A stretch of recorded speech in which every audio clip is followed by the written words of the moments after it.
Hi, this is Jim Anderson with Psalmtree CFO, and I'm here to give you a word of encouragement today that comes from Genesis 41, verse 38.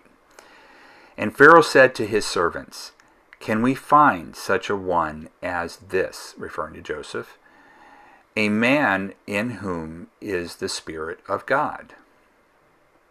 We know virtually nothing about the life of Christ during his childhood, up to the point where his ministry began. With the exception of what we find in Luke 2, verses 41 through 52.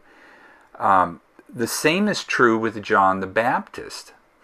And even Moses spent 40 years as a shepherd before becoming the Hebrews' deliverer.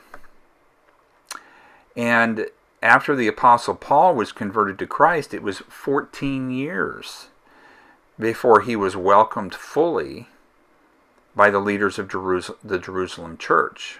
Galatians 2, verse 1. Preparation for ministry takes time and patience. Joseph had the same experience. Prior to becoming second in command in Egypt, he was a prideful teenager who was sold into slavery by his brothers. In Egypt, he was thrown into prison based on a false accusation, and there he spent 2 years. But during these times of testing, the Lord was with Joseph, as it says in Genesis 39, verse 2 and 3, and verse 21. Finally, God's favor gave him an audience with Pharaoh. He had his opportunity, and that's when his ministry in Egypt began.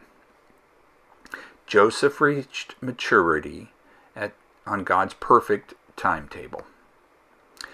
If you want to be used by God in ministry or in your business, which is also your ministry, you need to be faithful where you are and what you're doing. Being faithful in the little things leads to much. In Matthew 25, verse 21 and 23. God is looking for us to mature in Him. And as we mature, as He matures us, and He uses tough times to do that, and we learn these things, and He prepares us for what's ahead and the ministry that we have ahead of us. And so as business owners, if we're not realizing what we think is our full ministry, we just need to take whatever God is working on us at the time and be faithful with that. And God will eventually use us. We may spend our entire lives preparing for a single moment that makes all the difference. That God fulfills our purpose for Him. With that word of encouragement, God bless, and we'll talk to you soon.